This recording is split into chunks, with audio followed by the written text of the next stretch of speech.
Was poppin', was poppin'. Welcome, Nicky and Moose. I'm Nicky. That's Moose. What's up, Moose? What up, y'all? And welcome to episode 102. I'm gonna get used to these. Look, we got a full episode. Of course, we are going to be talking about we seen the DMs. Yo, you gonna talk about this? Yes. The I Am Athlete transparency talk with Joe Budden, okay, of finally how they felt about the pivot and all those guys. We're going to talk about it. We're going to be talking about paid content versus organic content. What's better, what to do, all that great stuff. And then Forbes put out a new list about the highest paying creators, period. And there's some lessons from that. So we're going to go over that. Moose, how are we feeling about this episode? Man, I'm excited for this one. I know it sounds like I say this often, but You do. Big money lessons on this one. Yeah, indeed. I really say this all the time, but there's big money lessons on this one. Let's get into this intro. Two kids from Queens, cut from a different cloth. Now joining forces, helping you to elevate your personal brand. Yeah, I'm talking about Nicky and Moose, bringing you a never-before-seen perspective into the mindset, the mentality, the behaviors, the driving force, but more importantly, the stories behind the people and brands that you know and love the most.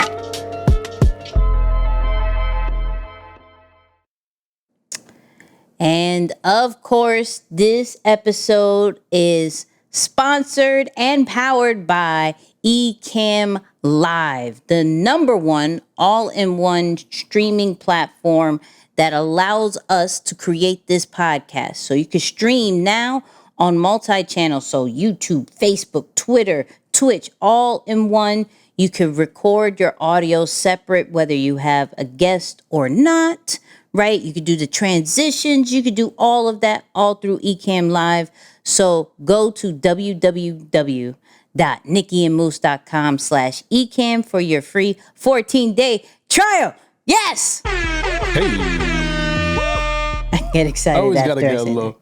Yeah, I mean, Yeah, I always get a little smile after the WW. yeah, I beat you. I literally processed that in my head. Yeah. I'm like, three. Don't do the. That's not gonna work. Yeah. That's not gonna work. Yeah. It's tempting to throw a fourth one in there. Ah, man, it's hard. Anyways, how you Yeah. feeling, Moose? Man, feeling pretty good. I was actually sick last week when we recorded. I promised I was going to give a little more personal information. I'm actually starting to become very personal. Y'all might have to reel me back and be like, "Hey, too personal now." But no, I was sick last week when we recorded. Okay. And but no, I felt so much better. Got to spend some time with the fam today, which was cool. I kind of made up for the last couple of weeks because I've been a little bit busy. So spent a full 12 hours with the fam and had a lot of fun. Cooked and grilled on the backyard. Okay. Done some good stuff. Yeah, some good stuff. It's been a great day. Okay. Shout out to you and the fam and feeling better. Everybody say, glad you're feeling better, Moose. Everybody say that. You know what I mean? Yes, thank you. Thank you. But for me, busy week, had the Monetize Your Brand Summit. So, of course, we didn't go live on YouTube, depending when you listen to this. We didn't go live the past week because I had the 3-day summit and opened up the 90-day coaching program, I2M, that was officially opened. So that is really dope. The response was amazing. We had I would say between 600 to 700 people each day. Yeah, I saw that. I tapped in definitely the last 2 days. Phenomenal job. I mean, just everything looks so dope from the delivery, the content, the visual production. I was just like, you guys did a phenomenal job. Thank you. Yeah. So excited to do another great cohort with our people who signed up for I2M. But besides that, just going through the summit again is like, and adding new stuff, because I realize I'm one of those people that it gotta be a new thing each time. Right. Not maybe the whole thing new, but there has to be something new added. And when I did that, like, there was one person who signed up for I2M and was like, yo, you killed it with day one with the formula. We did the FEL formula. If you missed it, sorry. And then I didn't think you could top that. And then you did day 2. And I didn't think you could top that. And then you did day 3. And then you dropped I2M. I was done. I was like, yeah, take the money. Yeah, you got this. So I was like, okay. We had our welcome call. It was really dope energy, right? I got shout out. This is why we're on the charts for Dominican Republic. I had a Dominican in the group. I got super excited, right? I was like, wait. Official. What accent is that? Wait, I heard the accent. He's Nicky, I'm Dominican. I was like, yes, I thought you were. Hello. So what's up? Que lo que then? All right, welcome home. Yo, shout out to you. Shout out to Tomas. I remember the name and everything. So, but that's no. fire. I love it. Super excited about everything. But let's get into this episode. So, yes, we saw the DMs. Yes, we got it. Okay.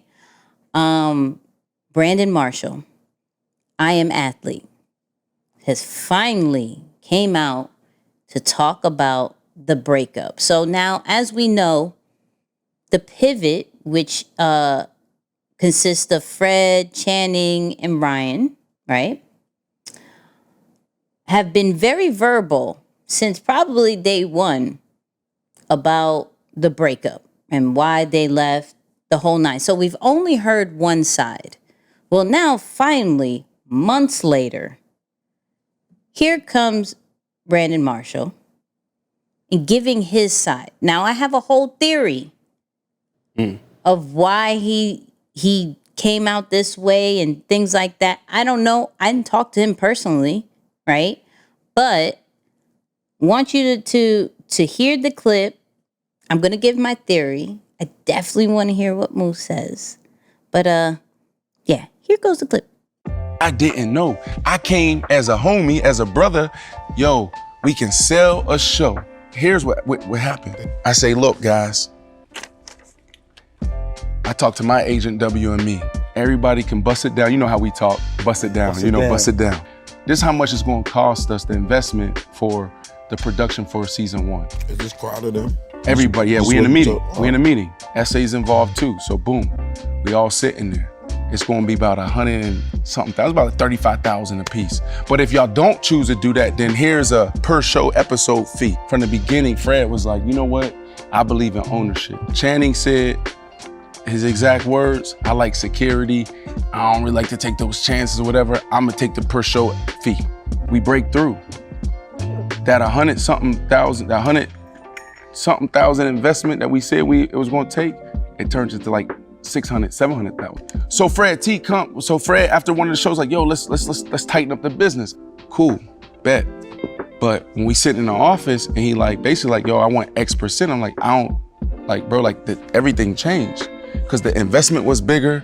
You know what I'm saying? My wife working on this, she ain't got paid. SA came here to run House of Athlete. She not, boom, boom, boom. So when you really look at the numbers, it's like crazy now. And I'm so like, the percentage changes. Wow. Before I give my theory, Moose, what you think?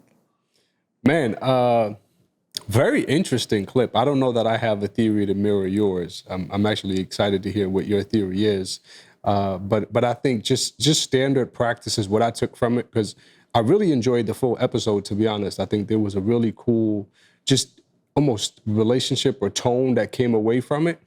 And from that particular part, I was just thinking about, man, that is standard in business. Mm-hmm.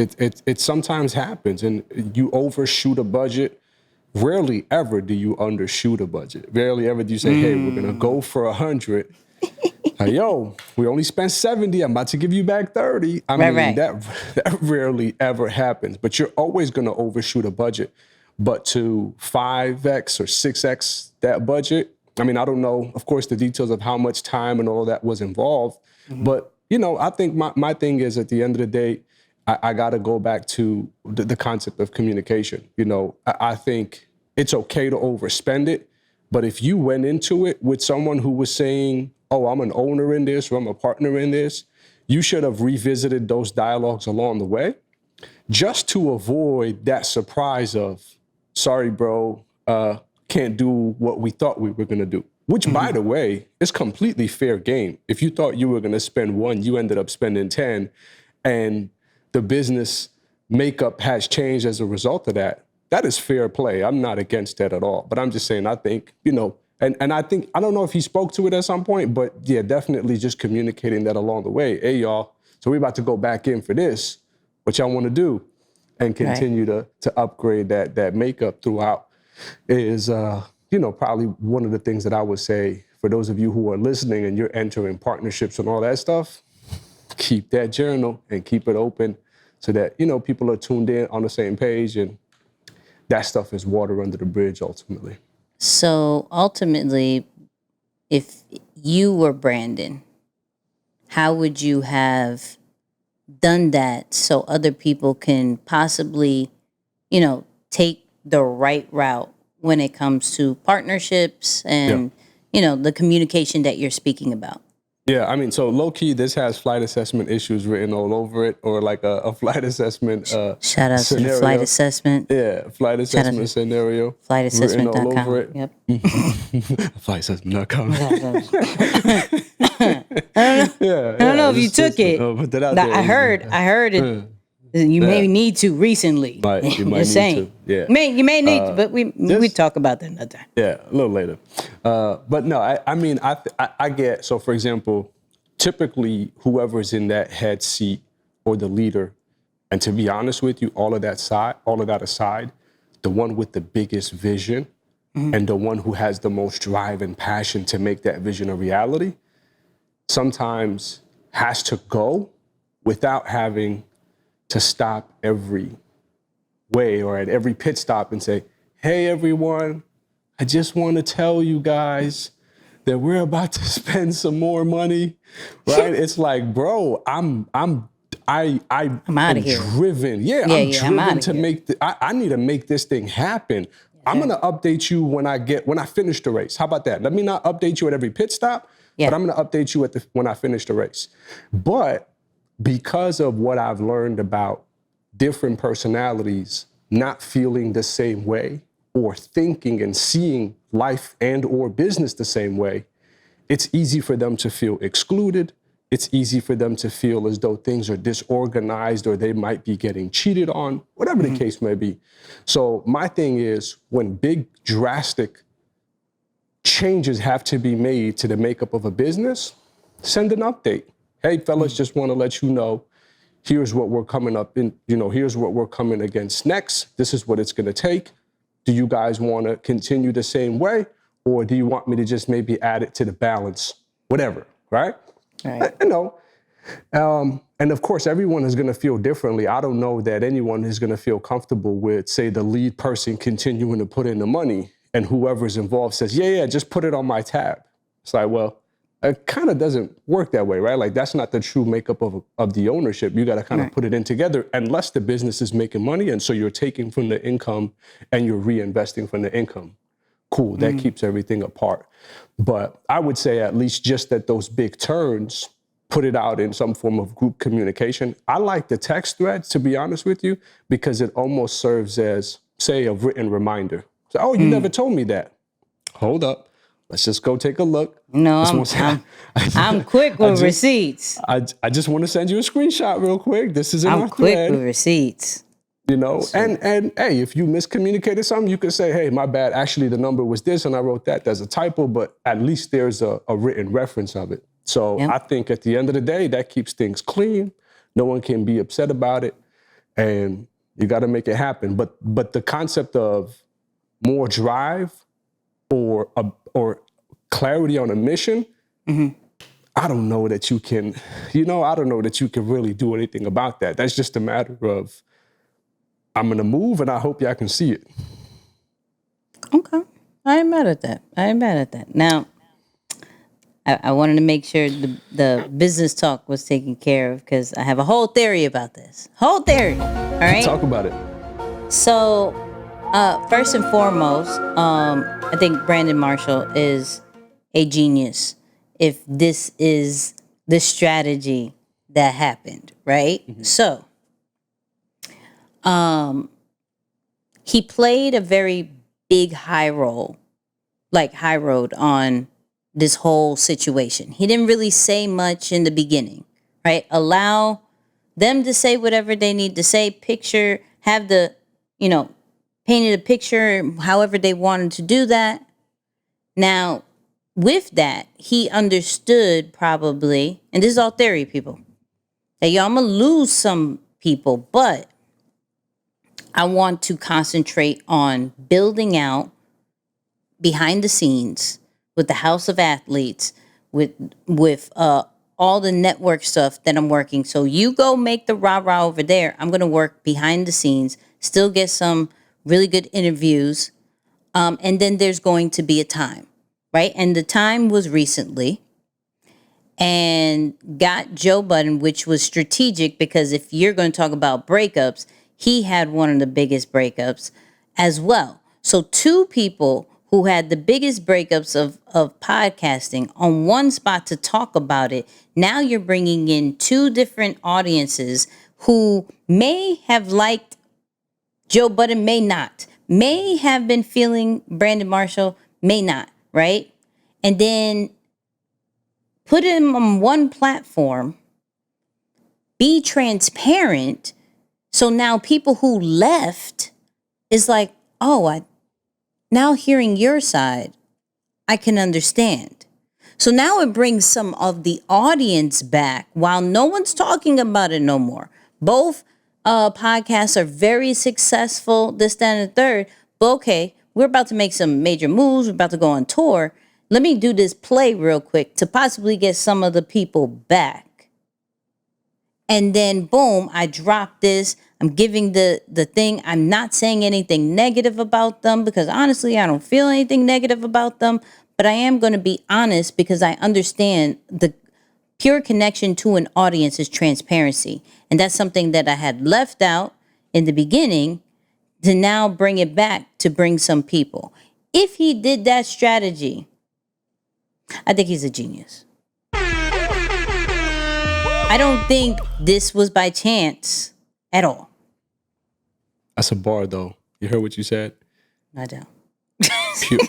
You said at the end there, you said pure connection to the audience is transparency. That's a good bar.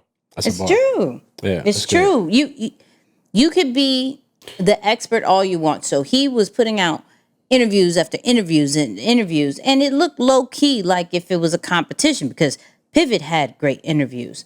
I Am Athlete had great interviews, right? So it was like torn, like, oh my God, who do I believe more sometimes, right? So he knew, you know what? I never talked about this. Let me get Joe.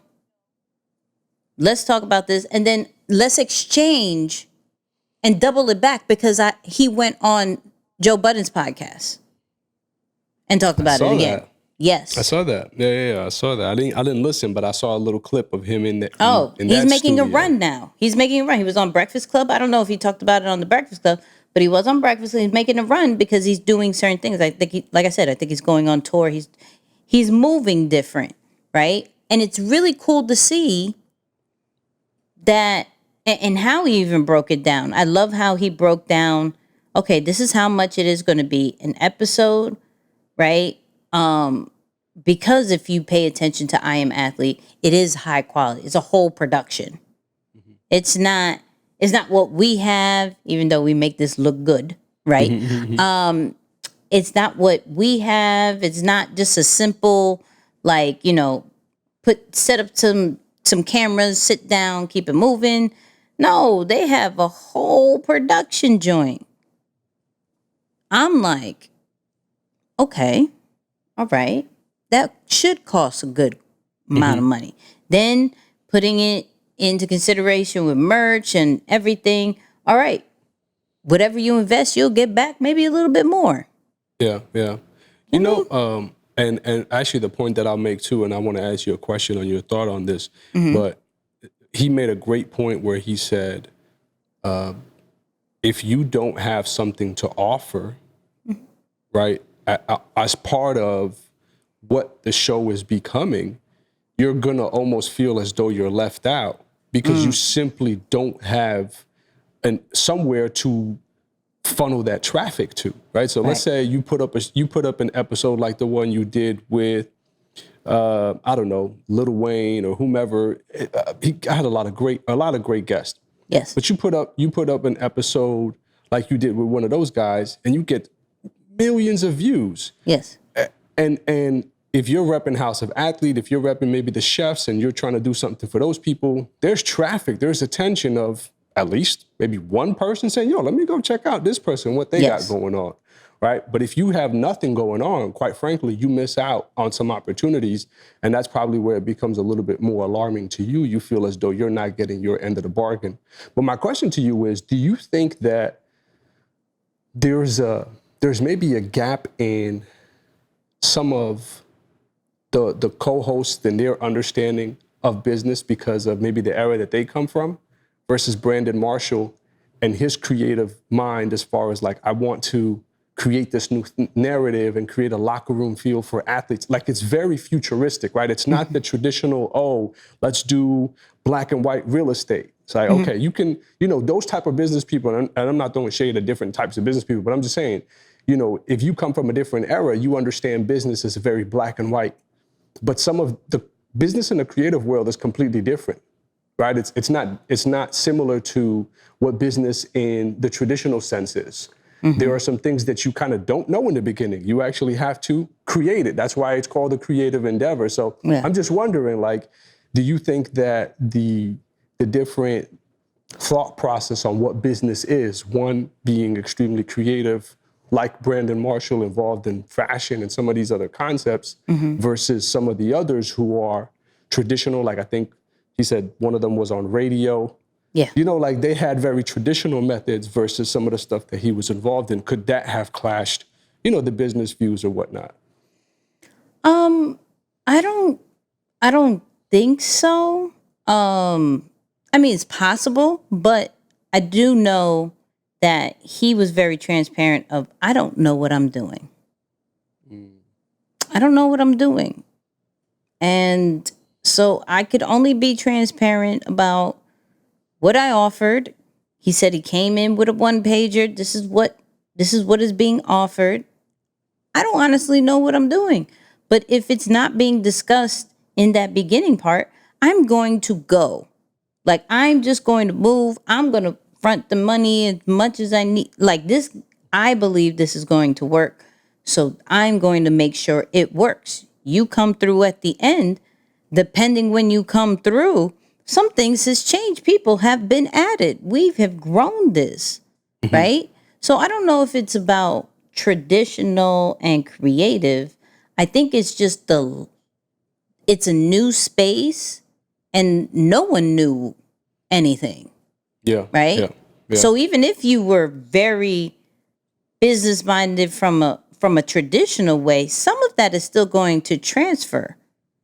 Some of that is still. But in we're creating a network and no one's been like in that position to create some type of network. Plus they spoke on how fast it grew. No one knew it was going to grow that fast. So of course, now that you're seeing it, now you're like, hold on. Wait. Okay, let's talk about business. When it's important, so important to get with people who believe in it in the jump. Because it gets very uncomfortable when the person realizes later, oh, okay, I see what this is doing. Okay, I thought this was, it was cool, but I didn't know it was bringing in this, or it had this, or it had, like, you want to have people, especially in a close partnership, on some, I really fully see the potential. Not, hey, you know what? We're not doing anything. Why not? Come on. Because that's when it becomes the whole, well, certain things are on people's backs. and they're going to, because they clearly see it, and then the other person's trying to catch up, and the other person's looking at them like, what? Yo, we're millions of followers. We're millions of views. What you talking about? Like, where were you when we wanted to talk about this? He said it in the clip. I had to cut it out because we just played a lot of it. But Fred talked about ownership, but the very first meeting, he didn't show up. And so now here's another thing. If they were friends, why was there such a structure of like, come to the office? And if he didn't show, why wasn't it just a phone call or something after? Right? So that was a little confusing to me. But yo, maybe let's just keep this very serious. Come sit at the table. Let's sign it right here. I'm all for that, right? But I really think this was a content play on getting the audience back, getting the trust of the audience back, and addressing what it is, because they know they're about to do something different and doing something new. So I know the topic. I keep this topic in my back pocket because I know it's going to bring in people, new audience, people who may not have liked us no more. I'm keeping this when it's about to be Fashion Week. I'm keeping this when we're about to do a new venture. Absolutely. I know what I'm doing. I don't need to do this prematurely. They did it. The pivot did it right on time, right? Because they started something new and people want the underdogs to win. So we started something new. I'm going to talk about this. I'm going to be very transparent about what happened at the I Am Athlete. So people could watch us like, yo, I want them to win. They just came out of that crazy situation and it's been working. So now, okay, I see your strategy. Let me run that back. That's how I think about this. I don't even think this was such a great, which it was a good interview, but this is such a great episode. This is a play. This is absolutely a play. Hey, I hope y'all got that. I just learned something new. I'm like, yo, I'm about to start pulling all my secrets out before I'm about to do something new. Like, hey, let me come and tell you. Think about it. Think about it. Absolutely. It makes perfect sense, especially when you compare it to when the Pivot launched and they opened up with that conversation, or they kind of went out and spoke about that and then launched their podcast shortly after to throw it. So whether that was intention or not, it makes a lot of sense to me. Talk about it. Yeah. All right, people, listen, this is a very good battle. It was battle time, right? Not like the old school days when me and Moose battled for one time and that was it, right? Facts. We were like, yo, do y'all like us battling? They're like, yeah, and we never battled again. Right. We tried, but I don't know that we ended up battling. It was know what? You're right. Yeah. Nah, you're right. Yeah. Right. So here's the battle, right?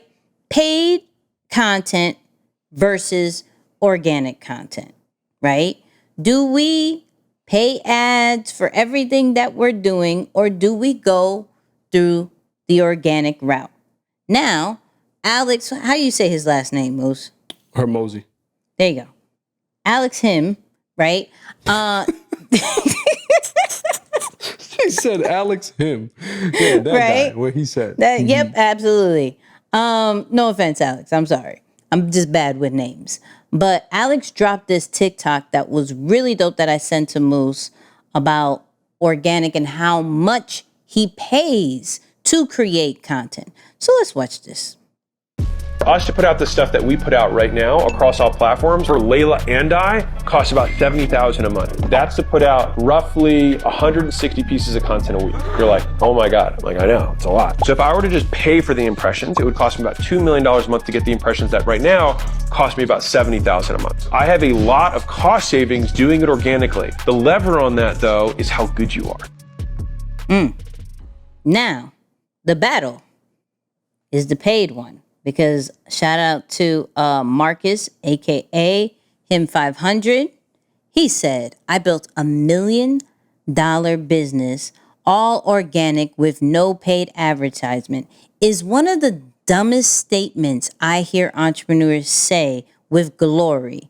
It's really disheartening that you made 1 million when you could have made 10.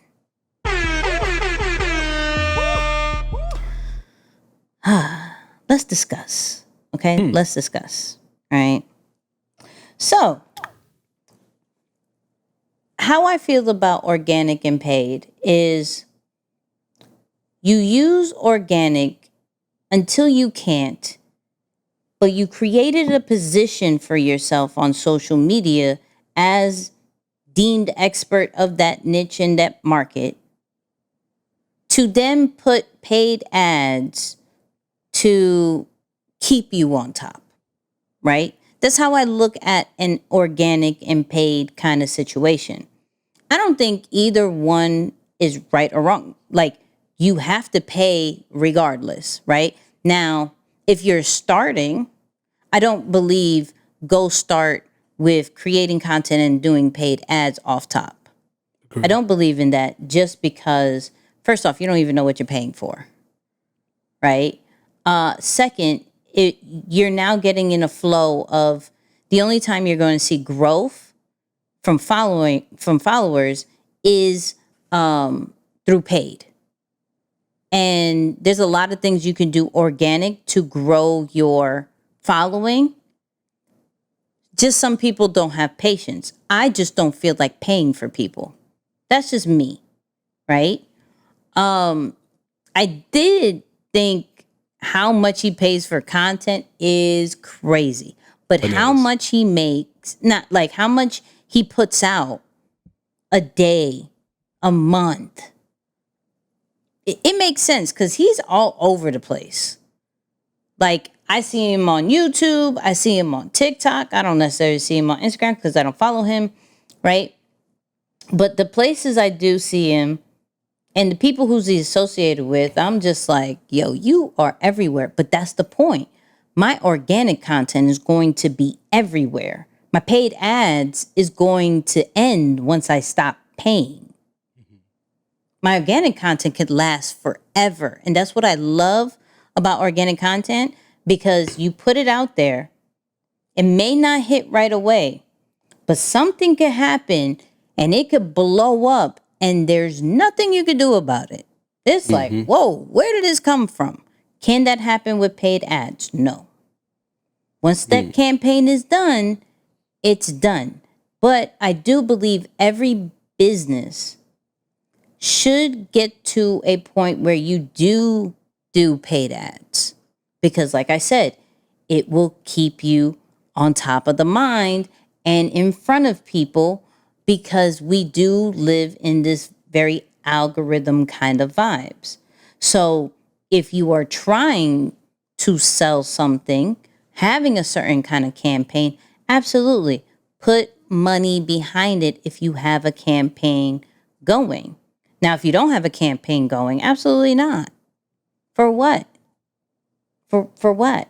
Like, now it becomes a metrics situation. Now you're just doing it so you can have your following to go up, which is cool. But in all seriousness, have a strong organic strategy so that it could flip later on to a paid campaign. That's how I feel about it. No, that's a good word. That's a good word. And I feel very similar to that too. You know, the part that I'll add onto it is on the back end, but you know, I see it as when you're it's like start and scale, right? The strategies, you have one when you're starting, one when you're trying to scale. Of course, when you're in the beginning of your journey, organic reach is the best way. Because if you come out the gate and you're already advertising, or you're already using that way to connect with people and grow your audience using that metric, I think people are going to always, in the back of their minds, know, well, what's the catch? Right? Like, you're coming, I'm meeting you at hello, you're telling me let me pay you something, or you know, let's just think of it that way. So I think it doesn't build as strong of an organic or a natural connection between you and the audience when you're starting with paid. However, when you start to say, okay, I'm trying to scale the business now, I'm wanting to scale the brand now, you're going to need paid ads at some point. Yes. Now, the part that I liked about Marcus's tweet is, in a way, it was a reminder of first generation entrepreneurs, the pride, ego, and misinformation that they have. Right. Right. That's kind of how I took it, right? Because you come into it with pride, you have a broken learning system about what success looks like. You think it's about being self-made. You think that gives you a bigger trophy on, let's say, the journey of entrepreneurship, where in some case it does, but the reality is nobody is self-made. Right. Nicky, if you listen to this episode of the podcast, we contribute to your business growth. You're not self-made. If you listen to a book, if you listen to, you know what I'm saying? Like the overall connection that you build, or the overall, say, pieces of information that you pick up along your journey, that's people pouring into you, right? Either directly or indirectly to contribute to your success. So I think it's the pride in someone to say, I did it this way. And so you miss out on bigger opportunities because you're bringing an old school method to something that can now help you to do way more. And by the way, the difference between 1 million and 10 million is a lot. That's a lot. That's a much bigger business. That's forget the fact that, oh, okay, it's 10 times more. No. That's a totally different ballgame.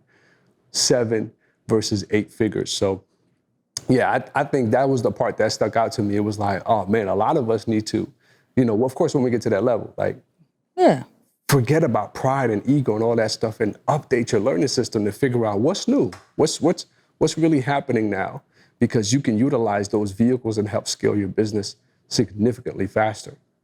I agree. And I think I definitely didn't disagree with Marcus, right? I do think there needs to be just a level of both. That's all. I don't want 100%. one person to read Marcus. Like I didn't want it to be, who do you pick? Like, do I go with organic? Do I go with paid? It's always like, you still need that organic because you still need that binge-worthy content that people, when they do discover you through ads, when they do discover you through the paid situations, they have stuff to watch, right? Not just pure campaign stuff and like 1 or 2 things, right? They have a good amount of videos, pictures, written, whatever, in your catalog to watch and consume, where the paid one is going to attract them to you sometimes. So yes, for scalability, absolutely. Paid all day. But if you have not really mastered organic, you're just going to spend money just to spend money. And you also need to grow a community that will share your organic stuff for you without paying ads. But that's just my 2 thoughts.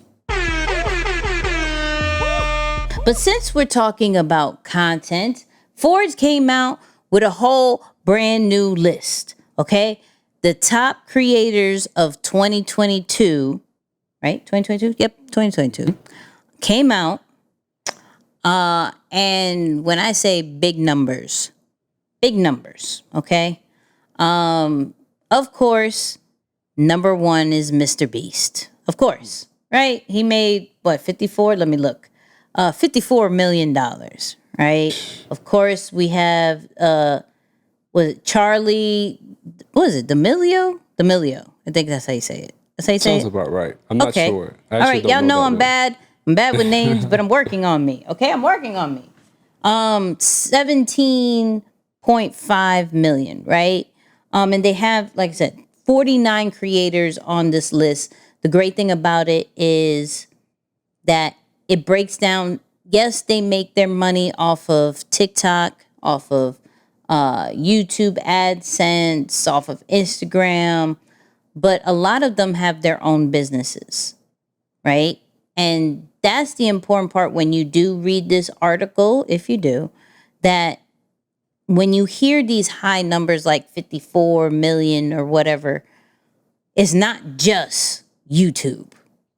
It's Mr. Beast has a restaurant or a restaurant model. Well, he now does have one that he opened in Jersey, right? Yeah, it's like a restaurant chain, basically. Mm-hmm. Yeah. So he has candy. He has merchandise. He has a whole bunch of things, right? However, Forbes did some interviews, and there was one person that interests me that I was like, yo, you didn't have to throw shade. This is my honest opinion, okay? So I think everybody knows her as Lynja, but it's Lynn Yamada Davis. Just really wanted to say Lynn Davis, but I'm trying to be better, right? She has 16.6 million followers.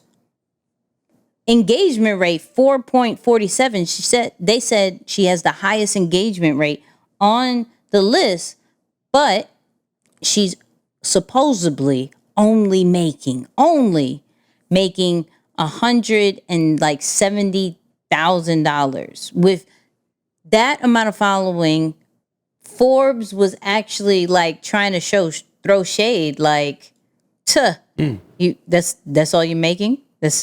Why are you only making this? But Yeah. listen to it, and I want to talk about it. Part of this list has been collecting earnings, and for someone with 11 million followers, your earnings are relatively low. We're estimating that your earnings are about 158,000. That's relatively low for someone with your follower count. Can you talk about this? Well, we do it for fun. We really do it for fun. And so, the earnings we make is really just to sustain Cooking with Lynja, to pay for expenses of food and a little bit for travel. So that's what I think of it as. Now, can we say, first off, I don't know if I mentioned it, she's 66 years old. 66 years old, making 100 and something thousand off of TikTok, a platform that is normally for kids. Mm-hmm. How dare Forbes tries to shade and be like, yo, you're making the least. I don't need this money. I'm 66 years old. I lived a whole life. I've made my money. This is chump change. Like, clearly, before, you know what happened before TikTok? I was still living. I was good. I had a whole life. What are you talking about? My life doesn't go around TikTok and making a whole huge earnings. I made my earnings. Mm-hmm. So I found that semi-disrespectful on some, you have 16 million, you only make this? I'm curious. Broad, sit down. She is a grandma on TikTok. What does it matter? Why does it what are you talking? Find out her. It could have been placed so differently. It could have been I agree. Yeah, it'd been like, yo, you have 16 million followers, right? And according to the earnings, it says you make 100 and something thousand. I would love to know your business structure. What is it going? How are you making it? I would love to. No shade. People will hear that, okay, that's a little low for 16 million. We would think you'd be rolling. But how are you going to disrespect? I didn't like that. Two, and then I'm going to give it to you. Two, the fact that somebody could still, and I don't know if it's because of it's an older generation, but the fact that you could be okay just showing up and not really with like, oh, I'm doing this literally for the money. Like she legit loves it. Like there is still people that are on creating social media content because they just love it. This is not always a business. Now that the fact that it can be a business is amazing. And we must take advantage of that because that was not given in the past generations, right? So maybe even the lack of that knowledge for her is maybe a reason why she isn't making more, because she didn't come from that era. So she may not be all in tune or really willing to do this and do that just to make an extra coin because she's made her coins. But let's not pass that she was just excited to just have a following and excited to make some type of money. Yeah. Yeah. She probably never thought 16 million people would follow her. Hey, Lynja, you heard the question, the way it was positioned. If you'd like to come on our platform for an interview, you know what I'm saying? I mean, hey, we appreciate what you're doing. So please feel free. Listen, have your people reach out to our people. We'll set this thing up. Yeah, we'll do this the right way. I would love that. I would absolutely love that because I just felt that was very shady. No, I agree with you on we that. already don't agree with Forbes sometimes. I know. Back to the Kanye conversation. Right. But yeah. Nah, but I will say this, man. I think just the question alone, it shows you how shallow some of our generation is becoming. Right? It's like, oh, you only make $160,000? Let's really open this up. Do you understand how much money that is? Forget the world for a second, because there are people who, if you gave them $50 a month, they would live pretty good in different parts of the world, right?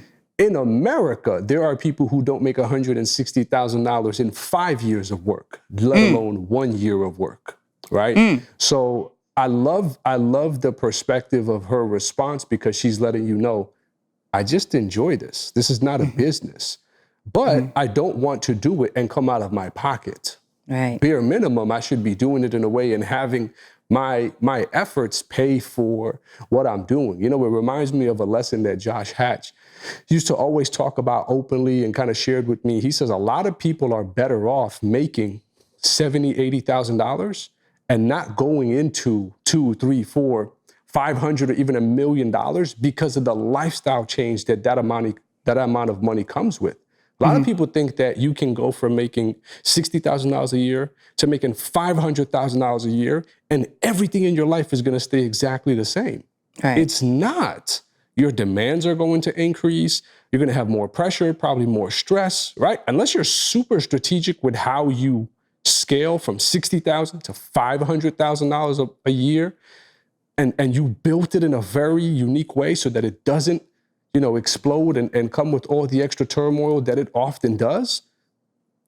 For some people, it's not worth it. So I appreciate the discipline of someone who has a good amount of experience on this world and is telling you, no, this is what it is for me, and I appreciate her also keeping a calm demeanor in how she was responding. Lynja, we got a little upset for you. You know what I'm saying? I was upset. I was upset. We got a little upset, but not. I was like, that got to be on the podcast. We got to talk about it because it's just, it's amazing to make 6 figures on social media.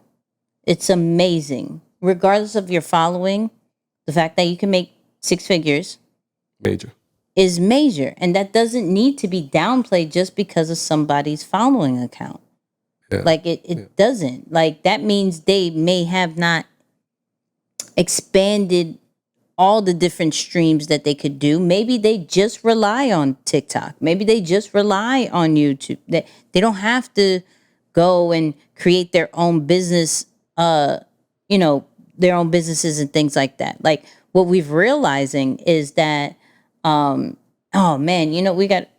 had these stats that we were supposed to talk about, but we have so many things. Man, yeah. May have to do it on one of these after shows, but there are now creators that are turning into business owners, but that's still a small percentage in itself, right? And it's funny because I saw in the report that Adobe put out that only 23% of the world are creators. Now, say like that call themselves creators, right? Now, say what you want. You can be like, no, everybody, I believe everybody's a creator. But people who honestly call themselves that is 23%. And then less of that are creators that are wanting to turn into business owners. Some just want to stay content creators. She clearly just wants to stay a content creator. But it shows, yo, you can love what you do and make six figures. Yeah. Like, stop and I don't know if you guys have it on your timelines as far as now the new language is 7 figures and 8 figures, and so 6 figures is just nothing anymore. No. 6 figures is still a lot to some, right? I'm not saying stop there, but I'm saying let's not downplay making 6 figures off of creating content. Let's not do that. That wasn't possible before. That's still sometimes impossible for some. This is a fact. Now, can you make more? Absolutely. With the proper team, with the proper creative ideas and the platforms, absolutely. Right? But all of these people that have made millions of dollars from content creation have teams, have done some type of deals, right? Are not doing it alone. Have been collaborating in multiple ways. So I'm going to get off of it because, like I said, I was a little upset and I wanted to not downplay making 6 figures in content, because that's not something small. It's not. And it's no easy task either. Like, let's be real. Nope.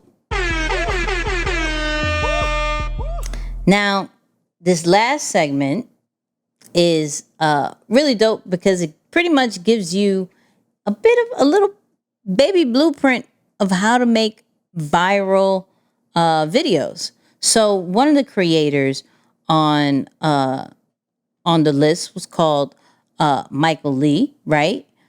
56 million followers with an earning of 5.5 million. He's number 24 on the list. And some of you guys have seen his dance videos. He's a huge TikToker and does all these dance videos. It's really dope. Now, there was one video that went viral that he was on an escalator and dancing and catching people's reactions of when he danced on the escalator. It was really funny.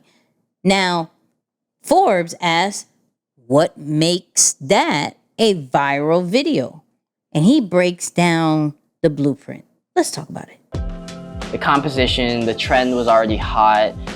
The fact that I was dancing in public, but back then it was like you never really saw anyone do it. So when people watched it, it was always like, this person has so much, like, wow, I'd be nervous. I wouldn't be able to do it at all. You know, like, so they're just that like unexpectedness of seeing something like that, and then adding a comedy factor. I know this was a trend that no one could hear our music, and then at the end we screamed really loud and like got reactions. So reactions was another viral factor. You know, just kind of like finding what worked and then adding stuff that made it even better.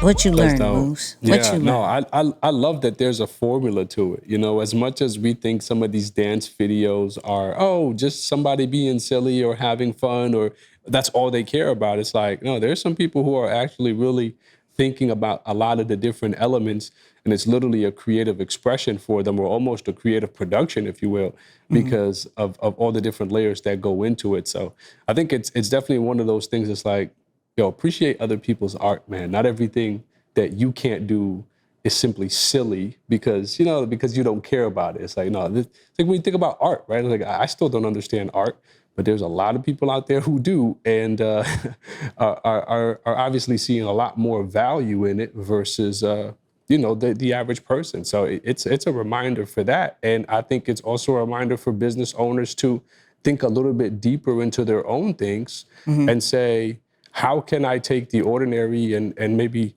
sprinkle some of my extra, I don't know, sauce to it and really bring it to life in a way that can stand out than the average person or the average business or brand that's online today, so that I can stand out, so that there is a difference of experience where the consumer or the client is saying, no, I'd rather go with this person because you can see the details, you can see the effort and energy that go into it. And sometimes it just takes something that small to make you stand out over the next person, and that ends up contributing to your success. No, so that's a fact. There was one thing that he said. Well, there's a few things, but there was one thing that popped out, was doing the thing that not many people are doing, like the out of the ordinary. So with the dancing outside, he and a few other TikTokers were pretty much the only ones that were doing it at the time, right? And the importance of doing what other people are not doing and then catching people's reactions to what people are not really doing is one of those things that will be like, yo, hold on, what is this? How they really did that? Wow, where did they did? Imagine if that happened in my mall. This is like, when we're creating content, when he said just adding on top of what's already working, right? So of course we got the typical find the trending song, find the trending situation, right? That's typical. You still have to add a layer of uniqueness for it to really work. You just jumping on the trend is not working anymore. So you have to go above and beyond when you're doing these trends to stand out actually on the same level or even higher of where the trend came from. Because the trend is like a pyramid. The trend gets all the numbers. Whoever made the original one is getting all the numbers and likes, views, the whole nine. Everybody else who jumps on it can possibly get the same but lower. Now, to beat that, you have to be unique. You have to add a unique layer, something that no one else is doing in this particular trend. I'm not going to be exaggerating and say no one else is doing in the world, right? But in that trend, what are they not doing? And then adding that, if you could get the reactions of people saying, cool. If you can't, that's okay. But at least from a bare minimum, that was one of the biggest takeaways that I got from that blueprint, was find something unique that no one else is doing with that trend. And then watch that blow up. Yeah, I like that. Add to it. You know what I mean? So, listen, this after show, we got some things to talk about. We're gonna have Shaq, not literally Shaq, on. Maybe one day. Maybe one day we'll have it. But we're gonna have Shaq on to the after show. It's gonna be a great conversation. A little Kobe talk. A little bit. But the waiting list is still going on. We are starting up a Patreon, but we're only giving it first and foremost to those people who are on the waiting list. Okay, it's about to come out, but we're only giving access to the people who are in the waiting list. So that link is in the show notes as well as the description of this particular video. So go do that. Of course, follow us on all social media platforms. Because of y'all, we're here. And we appreciate everybody who listens and watches to this. Because of you, especially our listeners, we are on the charts and we do not take that lightly. But, Moose, final words. Yeah, man, doing a little extra studying this week, I came across a quote by the late, great Nipsey Hussle, and he said, when you miss steps, you skip the lessons. All right? But when you skip steps, you miss the lesson. So just because you come across something that you don't feel is necessary to do, just know that as you skip it, you're going to miss a lesson.